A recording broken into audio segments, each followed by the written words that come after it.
The world is a vampire. These B-sides sound like A-sides. Welcome everyone to another video of Vinyl Addict. I have The Aeroplane Flies High. This is a box set of 5 singles from the Smashing Pumpkins during the Melancholy and Infinite Sadness period. Now, they've always had like these kind of collections. They previously put out the Pisces Iscariot one, and this was B-sides of the Gish, Siamese Dream era. And this one is just for Melancholy and the Infinite Sadness. There was like 28 songs on that album.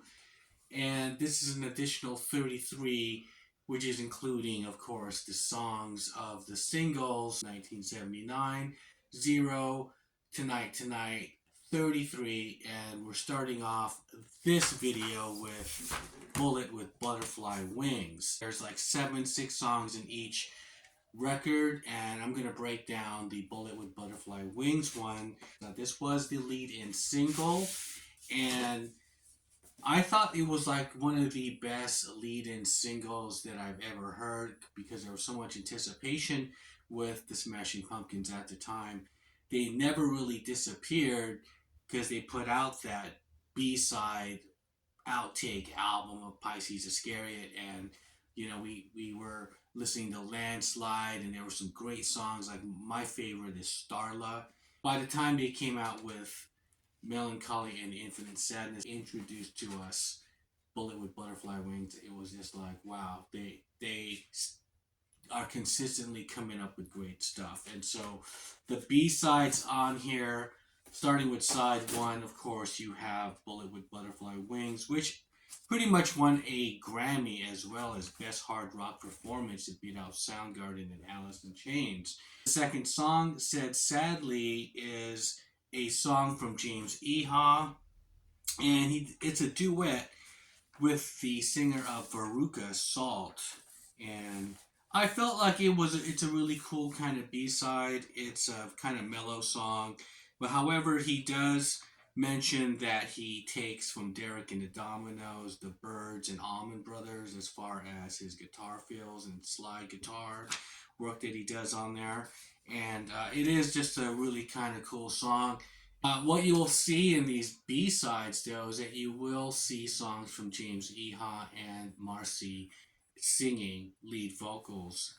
And the album Melancholy was just pretty much all Billy Corgan. So moving on, the next song is You're All I've Got Tonight. Now that is a cover song. The rest of the songs on here are cover songs. And this is a great cover song from the Cars. And Billy says a really great Cars song, stripped of everything but the most basic riff to emphasize the heavy double tracked drumming.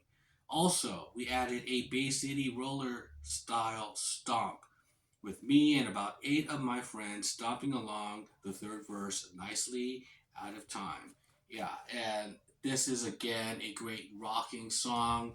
They didn't really deviate from it. They just kind of kept it for the same kind of feel, and it's really cool. I loved it. Next is Clones, track 4. We're All Clones. We're All, and that is from Alice Cooper.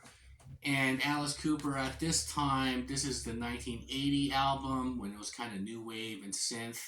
And I kind of felt like it was like a Bowie period for Alice Cooper, but he did want a different direction, and it became a top 40 song.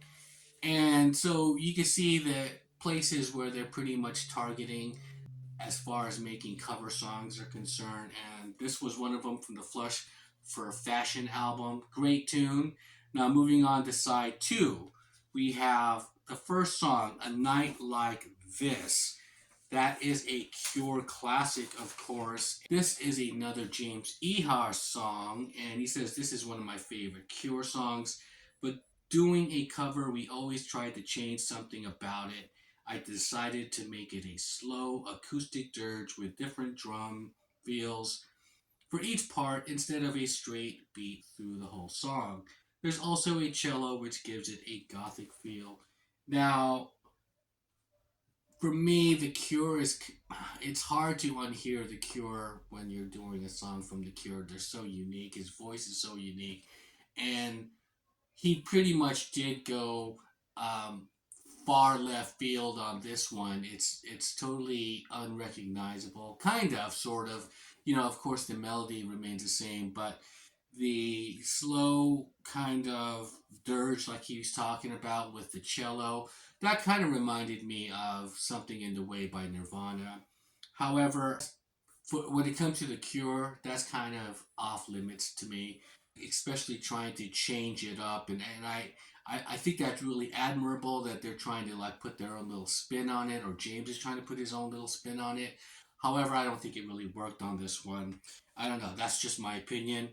And of course, that didn't make it on the album. Now, coming up next, Destination Unknown. This is the Missing Persons song that Billy is really into, and he said it was a great nihilistic song. This is the Missing Persons Lament of Nothingness. I love the lyrics to this song. The first grade techno vibe evolved out of boredom with some of the rock and rolly things that we've been working on. Okay, so you're already kind of hearing a lot of electronic kind of influences, or they're starting to, like he said, this little first grade techno stuff is seeping into their music already. And it was all over the album, not as much, but by the time you get through these B-sides and this collection and going into a door where they just fully embrace the electronic approach to music, I mean, they're starting it right here. And this is kind of sort of, you know, they kind of keep it in low key right here, but, you know, they have a good balance of it. And they kept the song, you know, just pretty much just like the original. Billy kind of keeps his songs kind of like the original, unlike James Iha. And I liked it. I enjoyed Destination Unknown. And last was Dreaming, which is the Blondie classic. And this one, they didn't keep it like the original. And this is a cover of the Blondie classic from the late 70s with DRC handling most of the vocals. We decided to do this with a breezy hippity hop vibe with a little Joy Division thrown in for good measure. It does work in a sense, in a little sense. However, when you hear it, for me, I just want to hear the original. You know what I mean? And her voice is not bad. It is sort of just a song that for this collection is kind of giving you guys something that's unique and different, what they're working on, and you know, they're not afraid to like show you their experiments and whatnot. And so just to get you guys into hearing something that's a song that it's familiar, but however taking it to a different place, it's really okay. It was okay. I like this one more than A Night Like This. So my wrap up on the first record of this collection for the Bullet with Butterfly Wings, I'm going to give this one a 7. There were some great cover songs, of course. The Destination Unknown and the Cars song was really good. I did like the James Iha song a little. It was okay for a B-side. The cover songs were extra. They were the last thing that they added onto this collection. So that's my opinion. I'm giving this a 7. What is your thoughts? I'll be coming back with 1979. That will be the next record of this collection of The Aeroplane Flies High. And leave me a comment below. And with that, I'll shut up. And I'll see you guys on the next one. Bye.